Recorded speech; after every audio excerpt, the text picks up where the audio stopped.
The chamber was vast, stretching upward into darkness that seemed to swallow light itself. 47 species sat in their designated sections, each more alien than the last.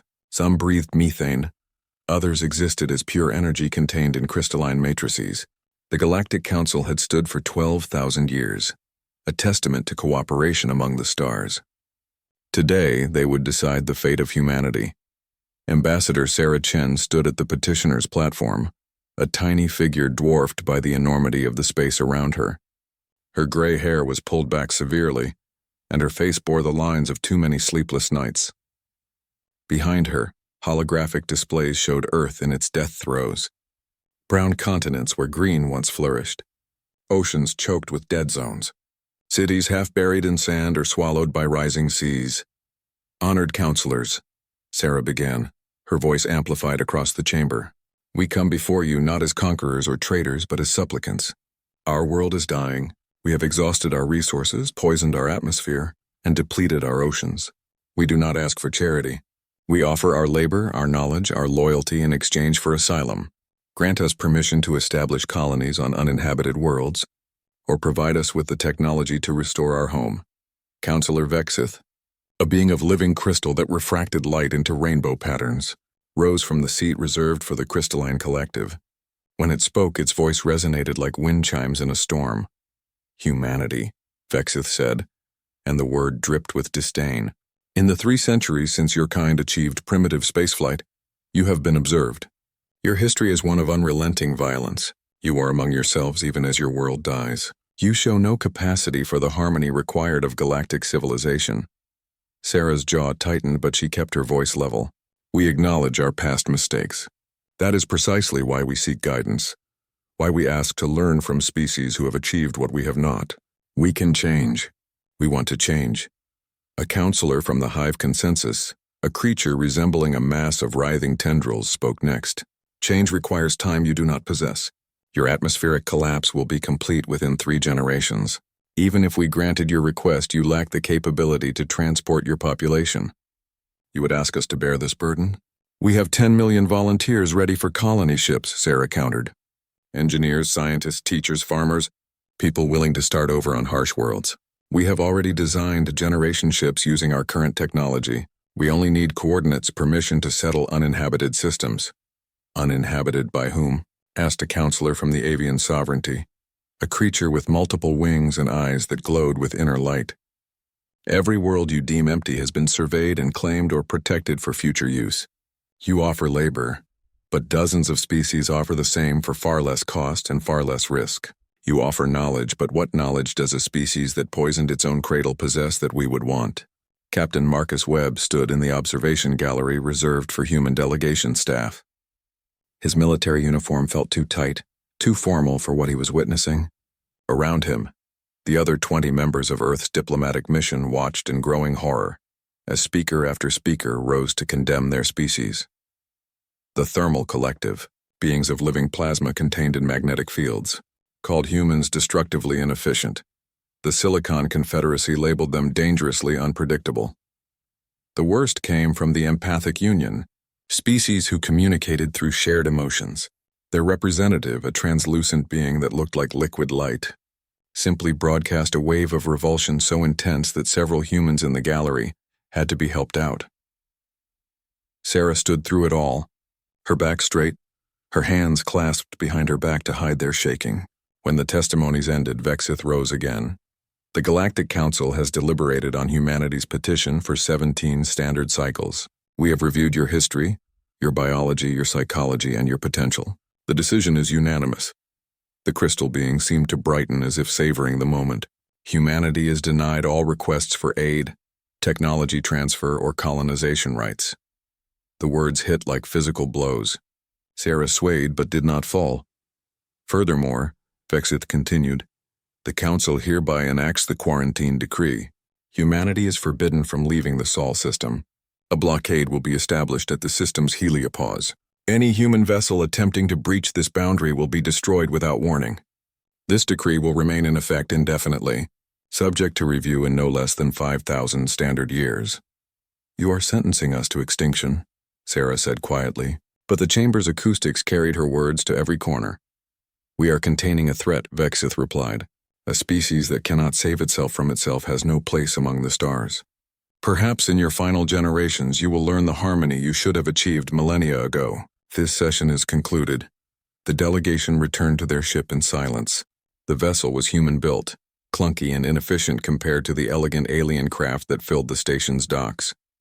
It would take them 8 months to return to Earth using their primitive drive systems. 8 months to carry the death sentence home. Marcus found Sarah in the observation deck. Staring out at the galaxy they had been forbidden to join, hundreds of ships moved through the space around the Galactic Council station, representing species who had earned their place among the stars. None of them were human. "They called us violent," Sarah said without turning. "They called us destructive. And then they condemned 8 billion people to death with a vote. What do we do now?" Marcus asked. Sarah turned to face him. Her eyes were dry, but something burned in them that Marcus had never seen before. Not despair, but something harder, colder. "We go home," she said. "And we survive. Not because they permit it, but despite their prohibition. They think we are violent. They think we are dangerous. They have not seen what humanity becomes when we have nothing left to lose." Back on Earth, the news spread like wildfire. Riots erupted in major cities. Governments that had pooled their resources for the diplomatic mission now turned on each other, blaming and accusing. Some called for submission, for humanity to accept its fate with grace. Others demanded they build weapons, challenge the blockade with force. But in quiet laboratories and secret facilities, a third group began to form. They were scientists who refused to accept defeat, engineers who saw problems as puzzles to be solved, strategists who understood that sometimes the only winning move was to change the game entirely. Dr. James Okonkwo was a physicist who had spent his career studying propulsion systems. When the news of the quarantine decree reached him, he was in his laboratory at the Lunar Research Facility. He stared at his life's work, equations and prototypes for improving human spacecraft, and realized all of it was obsolete. The galaxy had technology that made his best efforts look like stone tools. But stone tools had built pyramids. He began making calls, reaching out to colleagues around the solar system. Not officially, not through government channels that were monitored and chaotic. He used old academic networks, personal connections, encrypted channels that the blockade ships would not bother to intercept. "They have sensors that can detect our fusion drives from light years away," he told the 12 people who met in his lab 2 weeks later. "They have weapons that can turn our ships to vapor before we even know they are targeting us. We cannot fight them. We cannot outrun them, so we do not try." "Then what do we do?" asked Elena Vasquez, a military officer who had served on the Mars defense platforms. "We disappear," James said. "The blockade is looking for active threats. They expect us to build warships to charge at their lines with weapons blazing, so we do not. We build slow. We build cold. We build invisible." He pulled up a holographic display showing the solar system. Generation ships using ion drives barely faster than chemical rockets. No fusion signatures, no exotic particles, nothing that registers as a threat or even as interesting. We pack them with people in suspended animation, aim them at the darkest parts of space, and we coast. It will take decades, maybe a century, but we will reach stars they have forgotten to watch. "Where would we even go?" someone asked. James expanded the display, highlighting a region of space far from major galactic trade routes. The Shroud Nebula. Galactic surveys labeled it as uninhabitable, too much interference, too difficult to navigate. Which means they will not look there. Which means we can hide there, and hiding is what humanity needs to do right now. Over the next 3 years, the Exodus Initiative took shape in absolute secrecy. Resources were diverted, officially listed as disaster relief or ecological restoration projects. Facilities on Mars, the Moon, and deep space construction platforms began fabricating components. Volunteers were carefully selected, people with skills humanity would need to rebuild from nothing. Sarah Chen did not live to see the ship's launch. She died of cancer, the same disease that was claiming millions as Earth's environmental collapse accelerated chemical exposure and radiation from the thinning ozone layer. But her grandson, David, was among the engineers who welded the hulls and calibrated the systems. On a cold night in the year 2870, 23 years after the quarantine decree, 47 massive ships drifted away from their hidden construction sites. They used no active propulsion, just the gravitational slingshot from carefully calculated orbits. They fell toward the sun, then whipped around it, accelerating toward the southern ecliptic, the angle that most galactic traffic ignored. The blockade ships detected nothing. Why would they? The launches registered as debris, as ice chunks calving off comets, as the natural chaos of a dying system's death throes. 500,000 humans left the solar system that night. Behind them, Earth continued its slow recovery, helped by the reduced population and the fanatic determination of those who remained. Ahead of them lay darkness, uncertainty, and a journey that would take lifetimes. On the lead ship, designated Arc 1, Commander Elena Vasquez recorded a message before entering suspended animation. It would be played for the crew when they woke, decades hence in whatever system they found. "They called us unworthy," she said to the camera. "They called us violent and destructive. They may be right, but they also called us finished. In that they were wrong. Humanity does not end because someone else declares it so. We are going into the darkness not as refugees, but as pioneers. We will not forget what was done to us. We will not forget who we are. And one day when we return, they will remember us too." The recording ended. The ship's lights dimmed. 500,000 people slept in the cold, carried by momentum and mathematics toward a future no one could predict. Behind them, the galaxy continued spinning, the great civilizations trading and talking and living, having already forgotten the failed species they had locked away. But humanity had not forgotten, and humanity was patient. They had learned patience in caves, waiting for storms to pass. They had learned it in deserts, in winters, in every harsh environment their world had thrown at them. They could wait a little longer. The ships drifted on through the void, silent as ghosts, invisible as hope, carrying within them the seeds of something the galaxy had never seen before.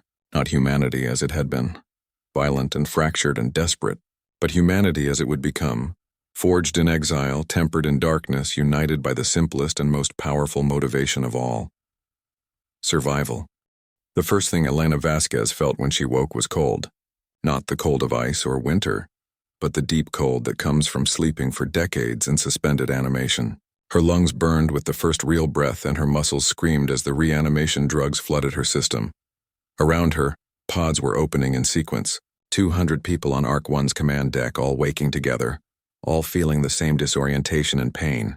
Medical teams moved among them, teams who had been awakened an hour earlier, helping people sit up, checking vitals, preventing anyone from trying to stand too quickly.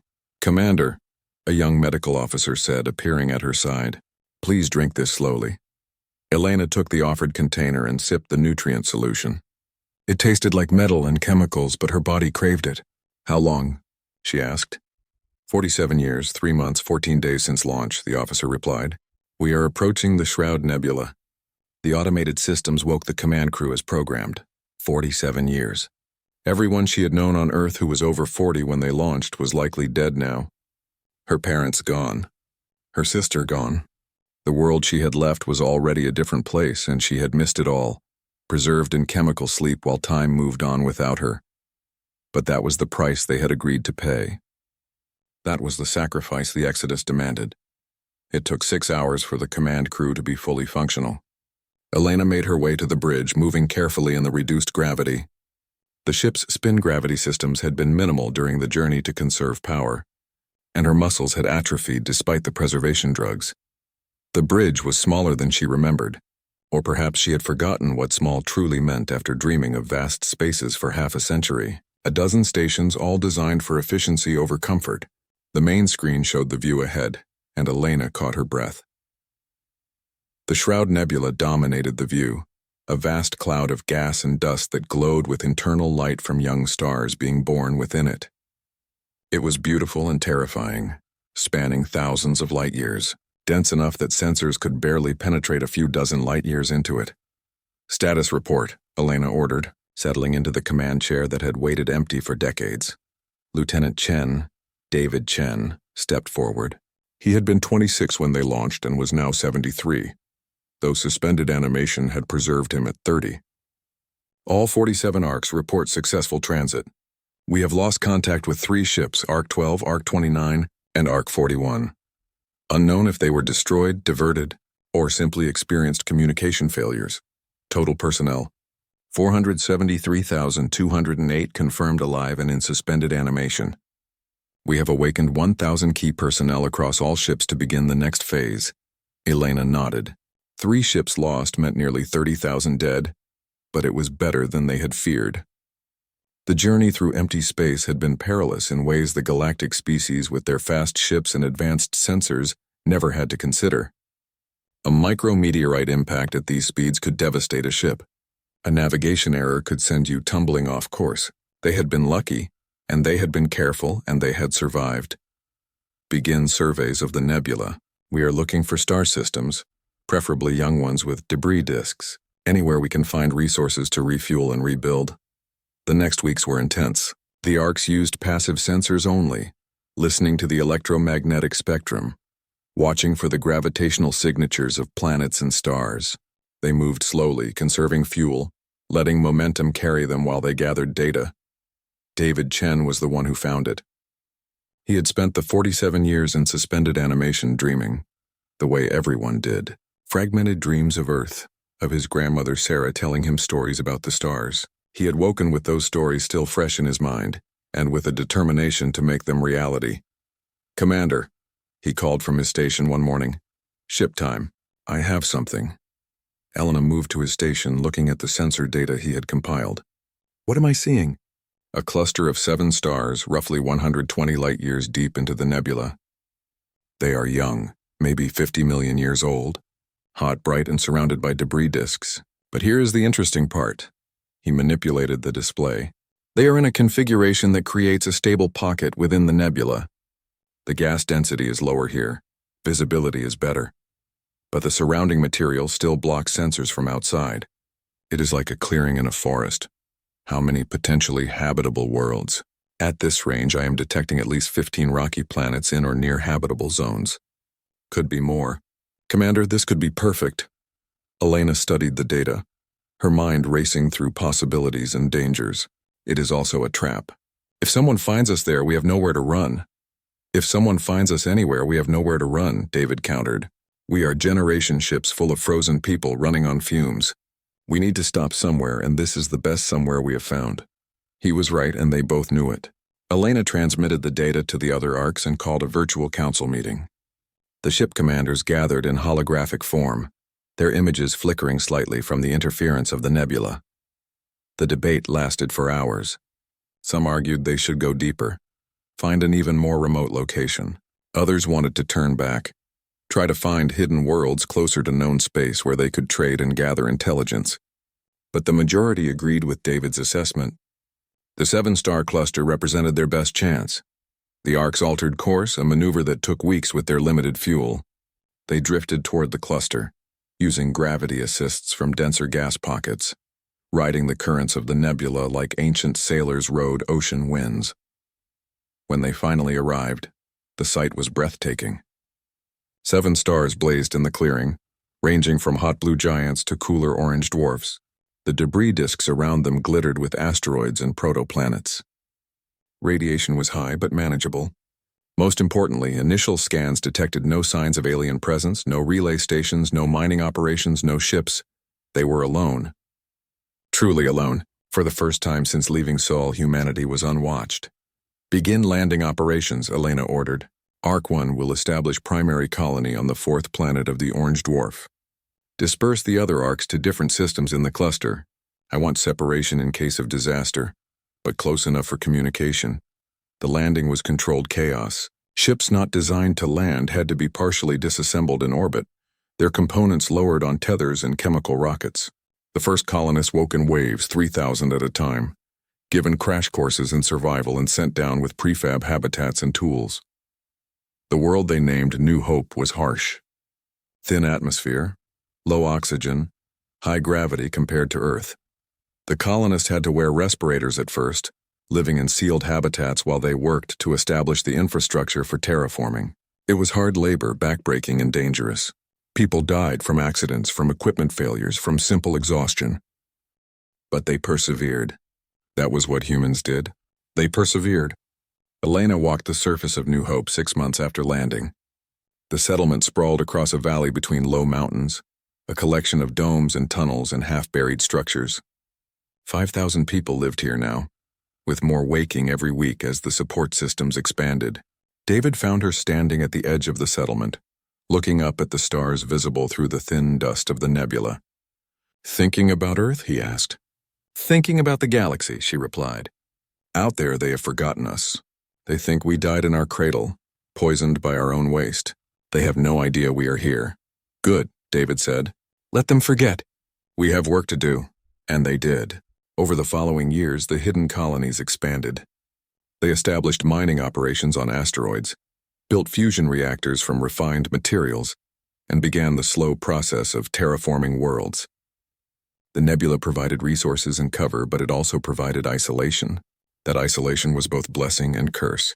They could not call for help, could not trade for supplies, could not access the vast databases of galactic knowledge. Everything they needed, they had to make themselves. Every problem they faced, they had to solve themselves. It forced innovation at a desperate pace. Without alien technology to copy, they had to invent. The solutions they found were often crude, sometimes dangerous, but they were human solutions, born from human ingenuity and human stubbornness. Dr. Amara Okonkwo, James's granddaughter, was born on New Hope in the 10th year of settlement. She grew up never having seen Earth, never having breathed unprocessed air or looked at an unfiltered sky. She was the first true child of the nebula, and she would not be the last. By the 50th year of settlement, the population had grown to 2 million. New Hope had a breathable atmosphere, carefully engineered algae and bacteria transforming it year by year. 6 other worlds were being terraformed. Orbital factories produced ships, not generation arcs but real spacecraft, still slow and clunky by galactic standards but functional. Elena was old now, gray and bent by the heavier gravity of New Hope. She had refused repeated offers to transfer to a lighter world, insisting her place was where the first seed had been planted. She stood before the Council of Settlements, the governing body that had evolved from the original ARC commanders. "We are stable," she reported. "Self-sufficient. We have the resources to continue expansion. But we must address the question we have been avoiding for 50 years. What is our purpose? Do we hide forever? Do we try to return to Earth? Do we attempt contact with the galaxy?" The debate that followed would define humanity's future. Some argued for continued isolation, for building their strength until they could not be threatened. Others wanted to reach out, to show the galaxy they had survived despite the quarantine decree. A few even suggested revenge, building weapons and returning to strike at those who had condemned them. It was David Chen, now an ancient man of 123 years, kept alive by medical technology pushed to its limits, who proposed the compromise. "We do all of it," he said in a voice that crackled with age but burned with the same fire he had carried since youth. "We continue to hide, to grow, to build, but we also reach out carefully, secretly. We send scouts into galactic space. We gather intelligence. We watch those who forgot us, and when the time comes when we are ready, we reveal ourselves on our terms, not as refugees begging for help, but as equals demanding recognition." The Shadow Doctrine was born from that speech. Humanity would become ghosts, present but unseen, gathering knowledge and power in the darkness between stars. They would not reveal themselves until they were ready, until the revealing would be a triumph rather than a desperate gamble. Elena died peacefully in her sleep the night after the vote, as if she had been waiting for humanity to choose its path before letting herself rest. They buried her on a hillside overlooking the first settlement, under a sky that was almost earth blue, with a marker that read simply, "She brought us home." The ships began construction immediately. Not massive arcs, but small, fast vessels that could slip through space undetected. They were crewed by volunteers who understood they might never return. People willing to spend years or decades in galactic space living in the shadows, sending back everything they learned about the civilizations that had rejected humanity. The first scout ship left the nebula in year 53 of the exile. It was piloted by a young woman named Kenji Sato, a third-generation colonist who had trained her entire life for this mission. As her ship slipped out of the nebula's protective embrace and into the vast emptiness of galactic space, she recorded a message. "To whoever reviews these logs," she said, "know that humanity did not end. We were forgotten, but we did not forget. We were exiled, but we did not surrender. We are coming back, not as the species you condemned, but as something new, something forged in darkness and necessity. We are the shadows between your stars. We are the ghosts in your void. And one day you will remember our name. The message was never sent, but it was archived in the secret histories of the Shadow Doctrine. It would be played again, years later, when humanity finally emerged from hiding, and the galaxy learned what it had created when it turned its back on Earth. 230 years had passed since the Arcs left Earth. Within the Shroud Nebula, humanity had transformed from desperate refugees into something the galaxy had never anticipated. 23 worlds now bore human footprints, each one carefully terraformed and developed. The population had exploded to 50 million, and more importantly, those 50 million were united in a way humanity had never been on Earth. Admiral David Chen III stood on the observation deck of the orbital station above Sanctuary, the world that had become the unofficial capital of hidden human space. He shared his ancestor's name, though he had never met the man, and he carried the weight of that legacy with pride. The original David had lived to be 137, kept alive long past natural limits by sheer will and crude life extension technology. He had seen the first scout ships leave and the first intelligence reports return before finally letting go. Now his descendant commanded humanity's military forces, such as they were. Ships built in secret shipyards, weapons tested in empty systems far from prying sensors. They were not preparing for conquest. They were preparing for survival in a galaxy that had already shown its hostility. "Admiral," a voice called from behind him. He turned to see Kenji Sato approaching. She was elderly now, 150 years old and looking every day of it despite the best medical care available. She had been humanity's first deep space agent, spending 30 years moving through galactic society in disguise before returning with intelligence that had reshaped their understanding of the wider universe. "Spy Master," David acknowledged. The title was informal but accurate. Kenji ran the network of human agents embedded throughout galactic civilization, gathering information and occasionally conducting operations that served humanity's long-term interests. "We have a situation," Kenji said, gesturing to a private briefing room. Once inside, she activated holographic displays showing stellar maps and intercept communications. "Our agents in the Orion Arm have detected unusual activity. Military buildups, resource stockpiling, encrypted communications across multiple species. Something has the Galactic Council spooked." David studied the data with practiced eyes.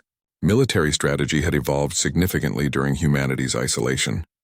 Without the ability to simply copy alien tactics, they had been forced to innovate, to think differently about warfare in space. What they had developed was unconventional by galactic standards, and potentially devastating. "Do we know what they are preparing for?" he asked. "Not yet.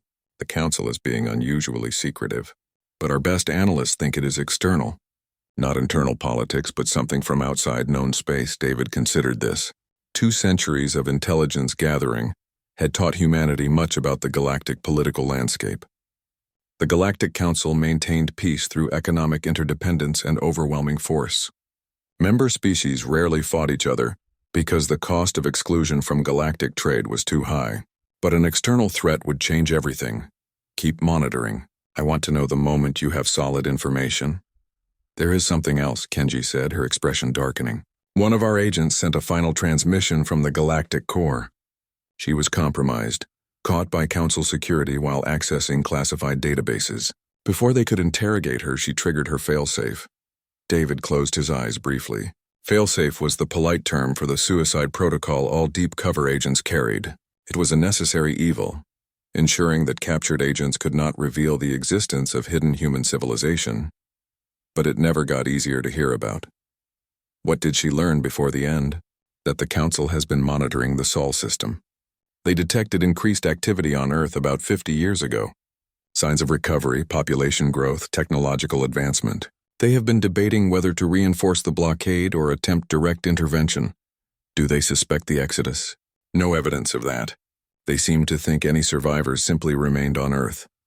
But David, she also transmitted something else.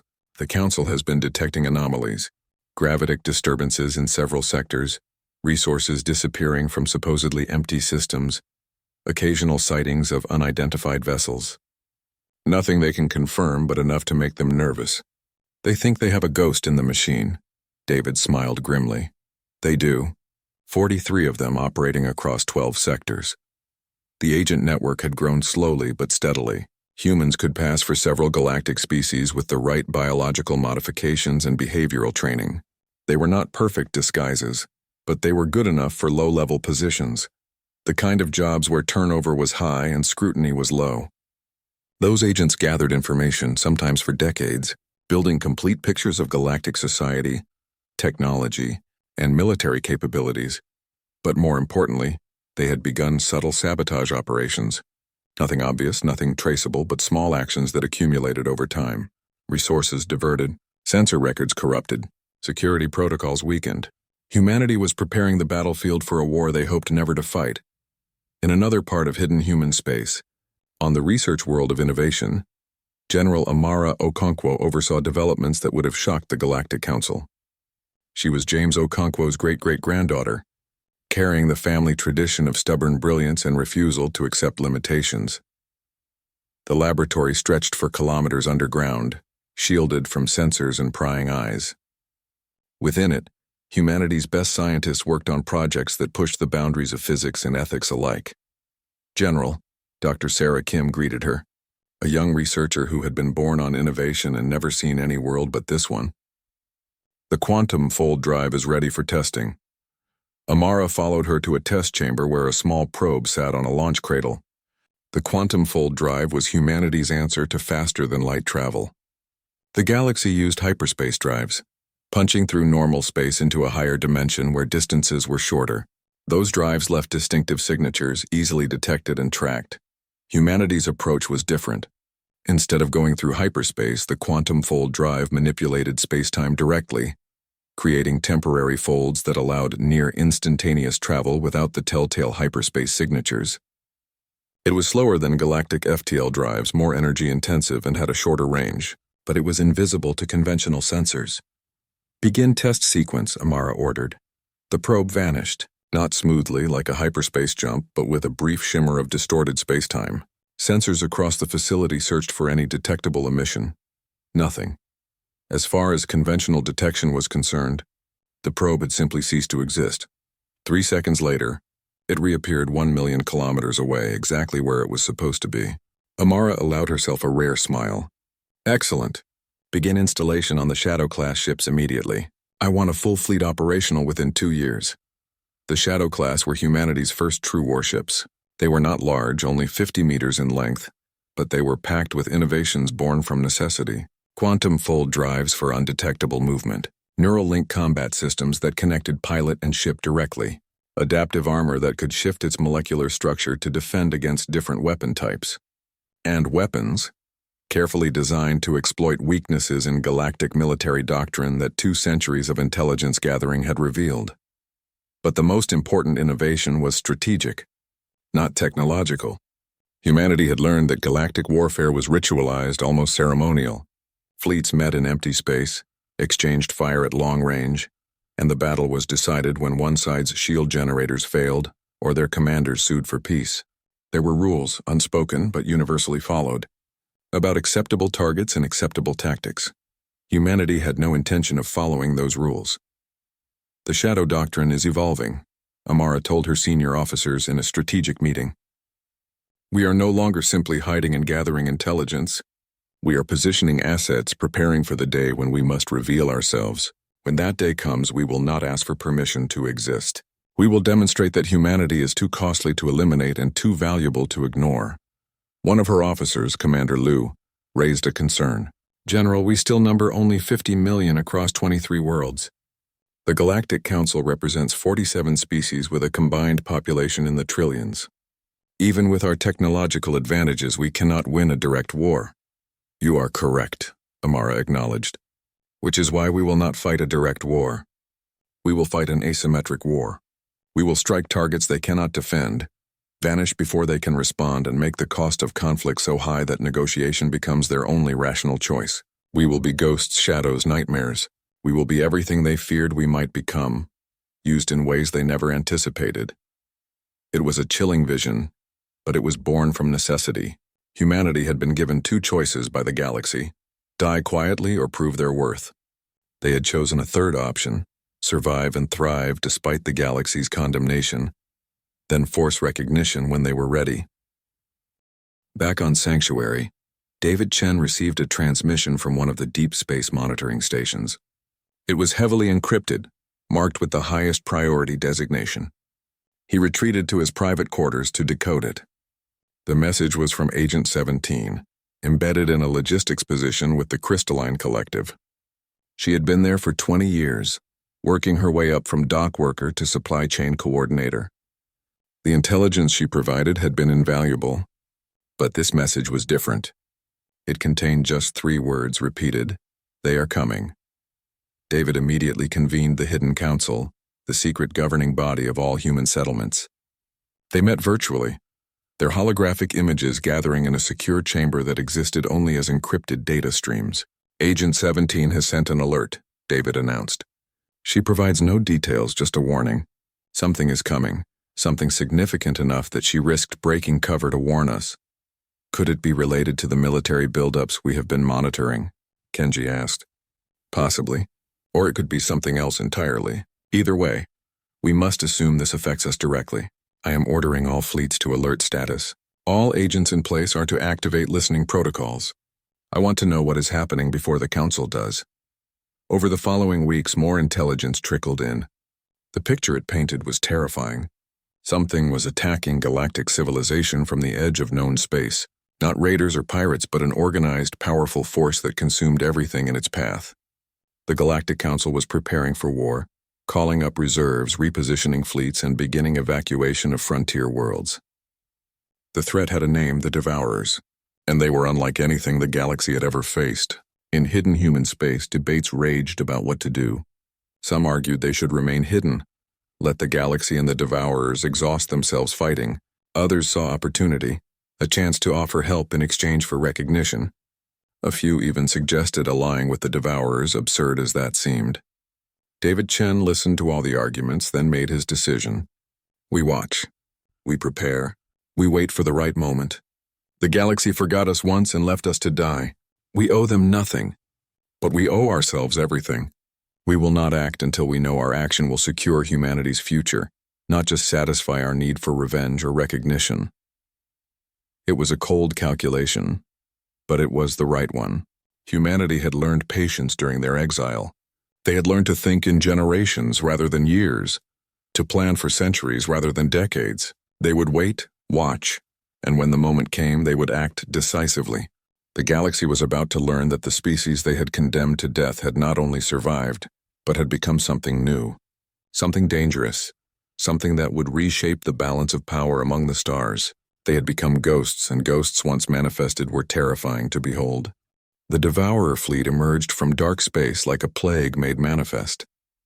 Their ships were biological horrors, grown rather than built, pulsing with obscene life as they swept through system after system. They did not conquer. They consumed.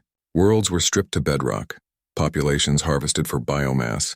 Even stars were drained of energy to fuel the swarm's endless hunger. The Galactic Council's first response was confident, almost dismissive. They dispatched the Third Fleet, 20,000 ships representing a dozen species, all equipped with weapons that could shatter planets. The fleet met the Devourers at the Terminus system, a minor mining colony on the frontier. It was a massacre. The Devourer ships shrugged off weapons that should have vaporized them.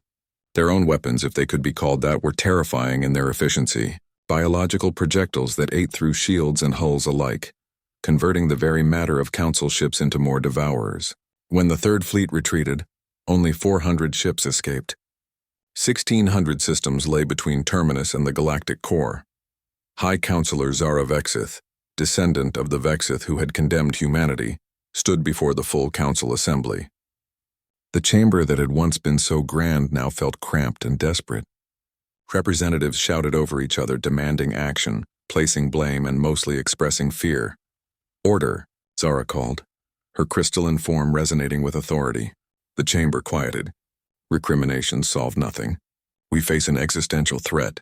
I am authorizing the mobilization of every fleet, every reserve, every capable vessel in Council space. We will establish a defensive line at the Helix Nebula and hold it at any cost. And if we cannot hold, asked the representative from the Hive consensus, tendrils writhing with agitation.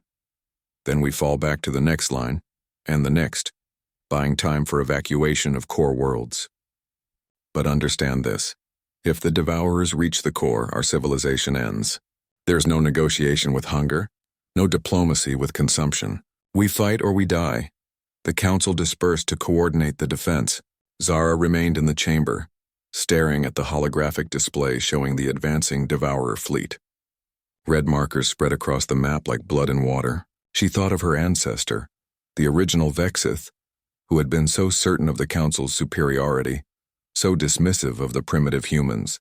She wondered what her ancestor would think of this moment, when all their vaunted technology seemed useless against an enemy that simply ate everything thrown at it. In desperation, the Council did something unprecedented. They sent envoys to Earth to the primitive species they had quarantined and forgotten. Perhaps the humans had developed something useful in their isolation. Perhaps they could be recruited as cannon fodder. Perhaps the Council was simply grasping at any possible solution. The envoy ship dropped out of hyperspace at the edge of the Sol system, expecting to find the blockade they had established 250 years ago. The blockade was gone. The automated weapons platforms were silent, their power sources depleted decades ago and never replaced. The galaxy had forgotten to maintain the prison because they had forgotten the prisoners. Earth itself was a shock. Instead of a dying world, sensors detected a thriving civilization, 7 billion people up from the 3 billion who had survived the ecological collapse. The atmosphere was healing, oceans were stabilized, and orbital infrastructure dotted the system.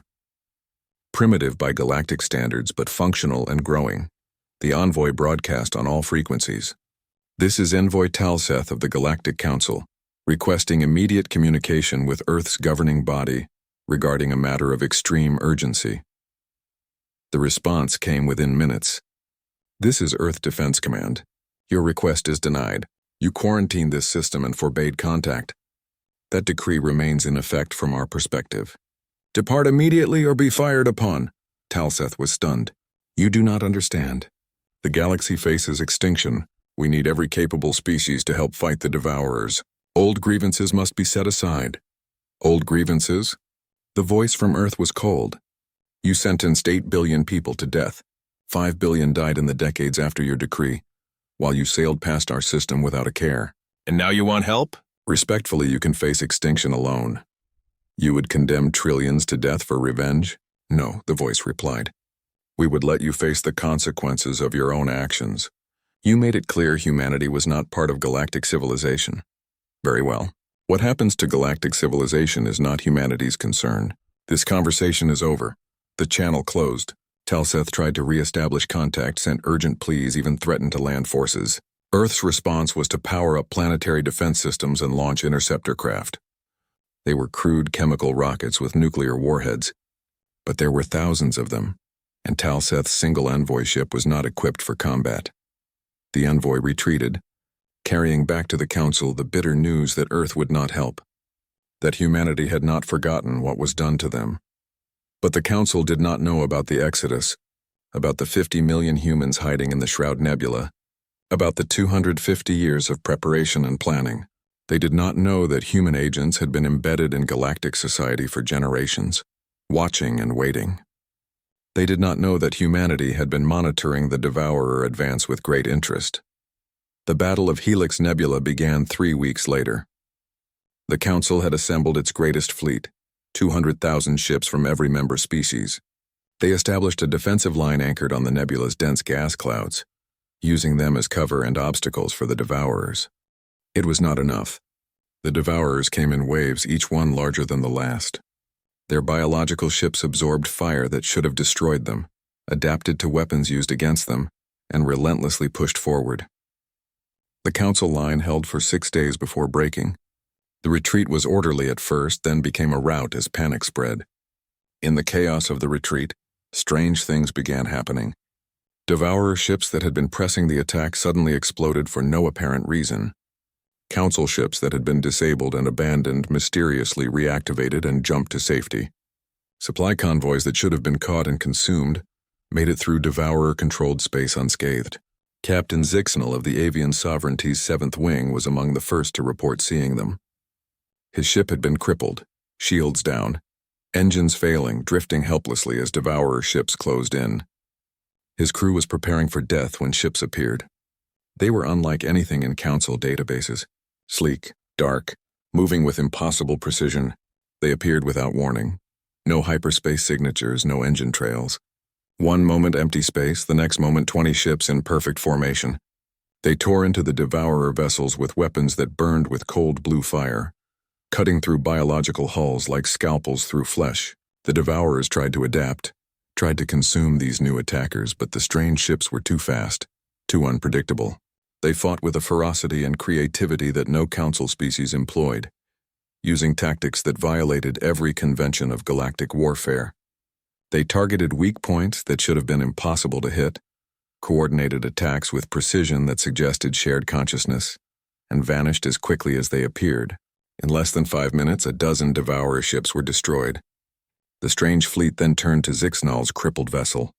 One ship approached, and a communication came through on a frequency that had not been used in galactic space for 250 years. Council vessel, your engines are damaged but repairable. We are transmitting emergency repair procedures. Follow them exactly and you will be able to jump to safety. Who are you? Zixnal asked, his translator struggling with the language. Ghosts, came the reply. Echoes of something you forgot. Repair your ship and survive, Captain. We have other battles to fight. The ships vanished, folding space in a way that left no trace. Zixnal's crew followed the transmitted instructions and managed to restart their engines. When they reached the Council rally point, they reported what they had seen, but no one believed them. Hallucinations from stress, they said. Sensor glitches from battle damage. But the reports kept coming. Ghost ships appearing at critical moments, turning the tide of battles that should have been losses, then disappearing without explanation. The Council's intelligence services scrambled to identify these mysterious allies, but found nothing. No hyperspace signatures, no communication intercepts, no identification markers. Kenji Sato watched the reports from her command center deep within the Shroud Nebula. At 180 years old, she should have retired decades ago, but she refused.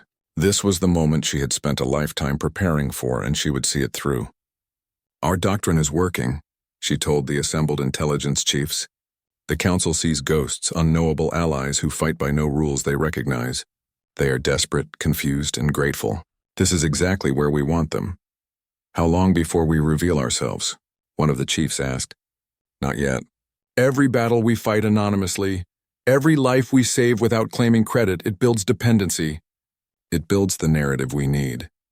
When we finally step into the light, it will not be as beggars asking for recognition. It will be as saviors who cannot be denied.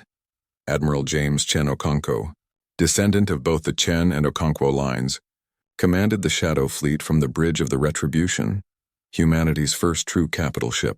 It was built entirely within the nebula, incorporating every innovation humanity had developed during their exile. Quantum fold drives, neural link combat systems, adaptive armor and shields, weapons that combined human creativity with salvaged alien technology.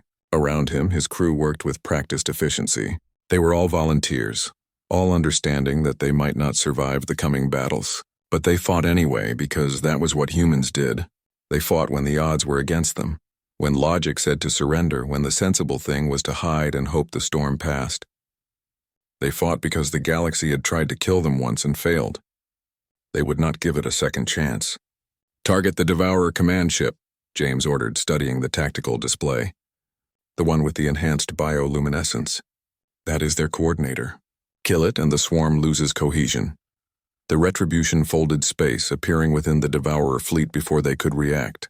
Its weapons fired, not the elegant energy beams of Council ships, but crude, brutal, effective kinetic accelerators that punched through biological hulls and kept going. The Devourer command ship exploded in a spray of organic matter, and the swarm faltered. Council ships, rallied by the distraction, pressed their attack. The Devourers, confused by the loss of coordination, began to retreat for the first time since the war began. And across a dozen battlefronts the pattern repeated. Ghost ships appearing at critical moments, striking with precision and vanishing, turning losses into victories, disasters into triumphs. The council began to whisper about divine intervention, about ancient guardians, about saviors from beyond known space. None of them guessed the truth. None of them imagined that the species they had condemned was the one saving them. The irony would have been delicious if the stakes were not so high. High Counselor Zara Vexith reviewed the battle reports with growing unease. The tide was turning, yes, but they were winning with help from someone who refused to identify themselves. It was like being saved by a shadow, and shadows once noticed became terrifying rather than comforting. She ordered every intelligence asset to focus on identifying the ghost fleet. Who were they? Where did they come from? And most importantly, what did they want? The answer, when it came, would shake the foundations of galactic civilization. The turning point came at the Battle of Carthage, a heavily populated council world that served as a major trade hub. 3 billion people lived on the planet's surface, with another billion in orbital habitats. It was too important to abandon, too valuable to lose. The council committed its entire reserve fleet to its defense, knowing that if Carthage fell, the route to the galactic core would be open. The Devourers knew it too. They came in force, millions of biological ships that darkened the space around the planet like a swarm of locusts. The council fleet met them in high orbit, and for 3 days the battle raged without pause. Ships died by the thousands, both council and devourer. And still they came, on the 3rd day, when the council line was breaking and evacuation shuttles were fleeing the planet's surface in panic, the sky filled with ships. Not dozens, not hundreds, but thousands. They emerged from quantum folds in perfect formation, their dark hulls reflecting the light of burning wrecks. And on their hulls, clearly visible to every sensor and camera, was a symbol that had not been seen in galactic space for 250 years, the Earth insignia. A blue planet wrapped in white clouds, simple and unmistakable. High Counselor Zara Vexith watched from her flagship as the human fleet tore into the Devourers with controlled fury. Their weapons were devastating, their tactics unpredictable, their coordination perfect. They did not fight like the Council, trading volleys at safe distances. They fought like predators, closing to brutal ranges, targeting weak points, exploiting every advantage. Within hours, the Devourer fleet was in full retreat. Within a day, Carthage was secure, and across every communication channel in the system, a message played on repeat. A human woman's face filled screens, her expression calm but her eyes hard as steel. "People of the Galactic Council," she said, "I am Empress Sophia Vasquez Chen, elected leader of the Terran Concordat representing 50 million humans across 23 star systems. You know us as the species you condemned to extinction 250 years ago. You declared us unworthy of the stars and forbade us from leaving our dying world. You forgot about us, assuming we would quietly disappear. You were wrong."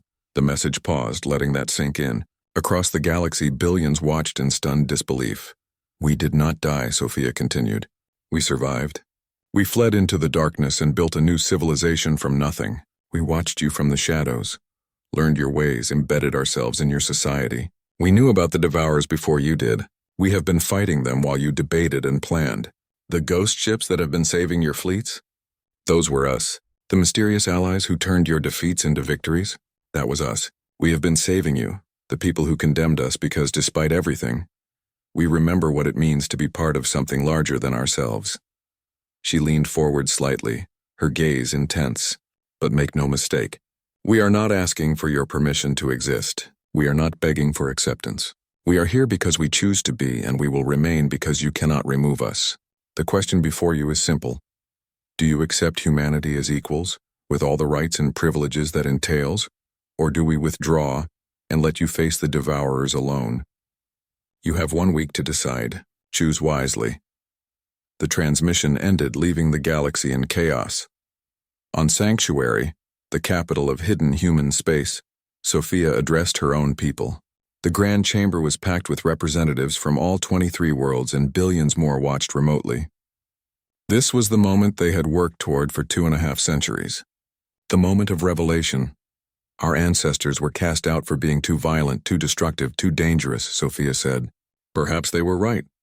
Perhaps we are all those things, but we are also resilient, innovative, and capable of incredible acts of loyalty and courage. We have shown the galaxy that humanity cannot be dismissed. Now we must show them what humanity can be when given the chance to stand as equals. Not everyone was pleased with the decision to reveal themselves. General Amara Okonkwo, now elderly but still commanding, argued passionately for continued isolation. "We are safe in the shadows," she told the council. "The moment we step into the light, we become targets again. The council feared us once. They will fear us again." "Let them fear," Sophia replied. "Fear can be the basis for respect. What we cannot tolerate is being forgotten. We will never allow ourselves to be invisible again." The council convened an emergency session.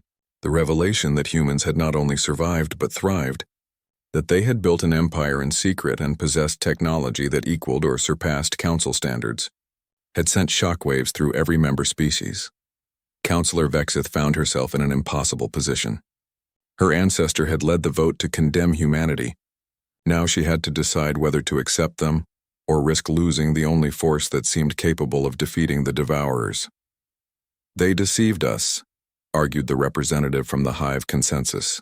"They infiltrated our society, violated our space, and watched us without permission. This is exactly the dangerous behavior we feared. They saved millions of lives," countered the avian sovereignty delegate. "While we debated and retreated, they fought.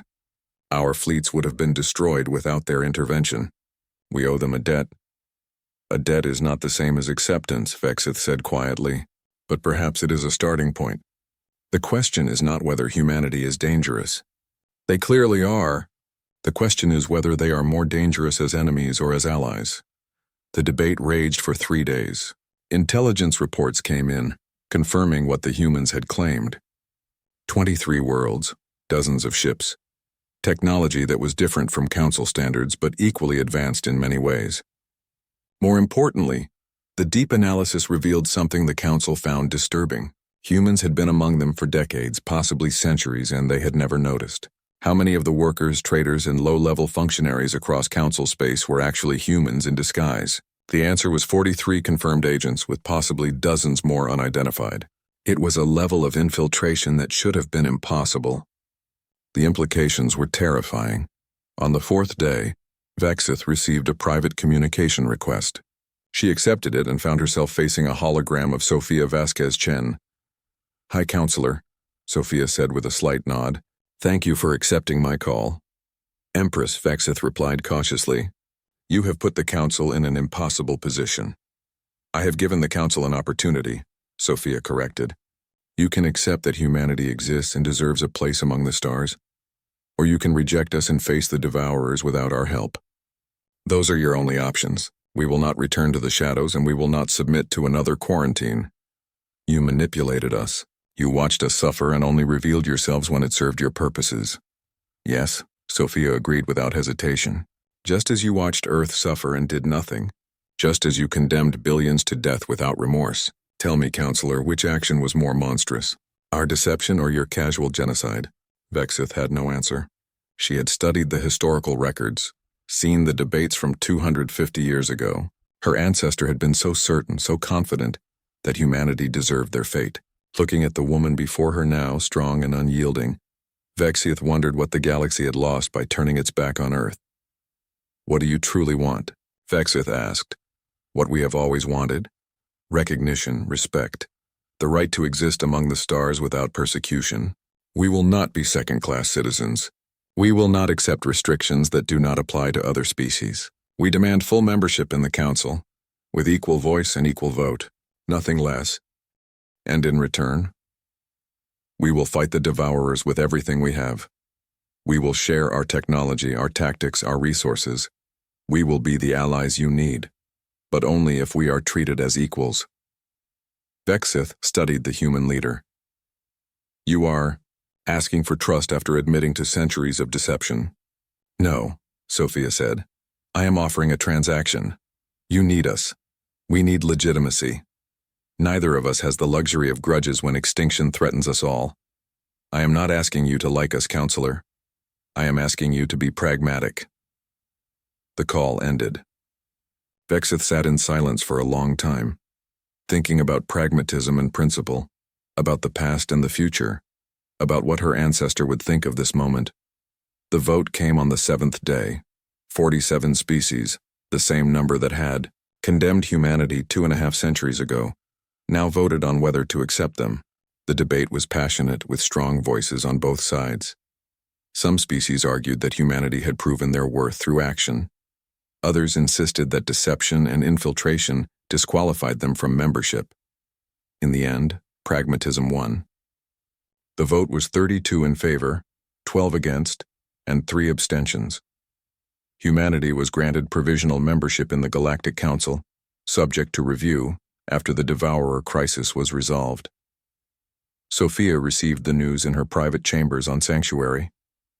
She felt no triumph, only a grim satisfaction. They had achieved their goal, but at what cost? Humanity was revealed, vulnerable in ways they had not been when hidden. The galaxy knew about them now, and with knowledge came danger. Admiral James Chen Okonkwo brought more immediate concerns. The Devourers have regrouped. Intelligence suggests they are preparing a final assault on the galactic core. Everything they have, all at once. Then we meet them with everything we have, Sophia replied. Summon the fleets, all of them. It is time to show the galaxy what humanity can do, when we fight not just for ourselves but for something larger. The final battle began 3 weeks later at the Nexus, a cluster of systems at the heart of Council space. The Devourers came in a swarm so vast it blocked out the stars. Every Council species contributed ships, but the human fleet was at the forefront. 200,000 vessels bearing the Earth insignia, with Admiral James commanding from the Retribution. The battle lasted 6 days. It was brutal, devastating, and transformative. Human tactics, designed for asymmetric warfare, proved devastatingly effective against the Devourer swarms. Where Council ships tried to maintain formation and fire discipline, human ships attacked like wolves, coordinating through neural links, striking at command organisms, and withdrawing before the Devourers could adapt. But the Devourers were numerous beyond counting, and they learned quickly. Human ships died by the thousands, brave crews sacrificing themselves to buy time for others. The Retribution took a direct hit on the 3rd day, and for a terrible moment, it seemed Admiral James was lost. But he survived, dragging himself back to the bridge with half his crew dead around him, and continued commanding the fleet. The sight of the damaged flagship refusing to yield inspired Council forces. They rallied, pressed harder, coordinated better with the humans. On the 6th day, the Devourer attack finally broke. Without warning, the entire swarm turned and fled, back into dark space, retreating beyond the edge of known space. They had been defeated, not destroyed, but driven back. The galaxy had survived. The cost was staggering. Tens of thousands of ships destroyed. Millions of lives lost. Entire worlds devastated by the fighting. But they had survived, and they had done it together. In the aftermath, Sophia stood before the full Council assembly, this time not as a hologram but in person. She was accompanied by Admiral James, his face scarred from the injuries he sustained, and Kenji Sato, now so old she required assistance to stand but refusing to miss this moment. "We have fought together," Sophia said. "We have bled together. We have proven that humanity is not the threat you feared but the ally you needed. The question now is what happens next. We will not return to hiding. We will not accept being forgotten again. But we also do not seek dominance. We seek only what any species deserves, the right to exist, to grow, to contribute to something larger than ourselves." Counselor Vexith rose, her crystalline form catching the light. 250 years ago, my ancestors stood in this chamber and condemned your species. It was wrong. We were wrong. Not because you were not dangerous, not because you were not violent, but because we confused potential for destiny. Yes, humanity is capable of terrible things, but you are also capable of incredible courage, innovation, and sacrifice. You have proven that in blood. I formally move to grant humanity full membership in the Galactic Council, with all rights and responsibilities therein. The vote was unanimous. Every species, even those who had opposed humanity's provisional membership, voted in favor. The price of the war had been the purchase of respect. In the years that followed, humanity integrated into galactic civilization, but on their own terms. The hidden worlds of the Shroud Nebula remained theirs, independent and sovereign. Human. Technology was shared selectively, exchanged for council knowledge they had been denied for centuries. The quarantine of Earth was formally lifted, and humans spread across the galaxy, no longer hiding but moving openly among the stars. The Terran Concordat became a major power in the Council, their voice respected, their ships welcome, their people no longer forgotten. They never forgot what had been done to them, but they chose to move forward rather than backward, to build rather than destroy. Sophia stood on Earth for the first time in her life 20 years after the revelation. She was old now, her term, as Empress long over, but she had wanted to see the world her ancestors had left behind. It was beautiful, blue and green and alive, populated by people who had never stopped believing humanity deserved better. She visited the memorial erected for Ambassador Sarah Chen, the woman who had delivered humanity's final plea to the Council so many centuries ago. The inscription was simple. She asked for mercy. We received none. We survived anyway. Did we make the right choice? Asked Admiral James, standing beside her. He was younger, only 87, but looked twice that age from the injuries he had sustained in battle. I do not know, Sophia admitted. We achieved what we set out to achieve. Recognition, respect, a place among the stars. But the cost was high, and we cannot know what might have been if we had chosen differently. We could have stayed hidden, James said, and spent eternity wondering what we might have become if we had the courage to step into the light, Sophia replied. No, I think we chose correctly. Not because it was easy or safe, but because it was human. We do not hide. We do not surrender. We exist loudly and proudly, and we demand that the universe acknowledge us. That is what it means to be human. They stood in silence, two old warriors looking at a world they had fought to protect, part of a species that had been forgotten and then remembered, cast out and then welcomed back. The galaxy had tried to kill humanity once. Instead, they had forged them into something stronger. The stars above beckoned, as they always had, as they always would. And this time, humanity looked back without fear, without doubt, knowing they had earned their place among them, not through permission or charity, but through courage, determination, and the simple, stubborn refusal to disappear quietly into the dark. They were human. They were survivors. They were here to stay.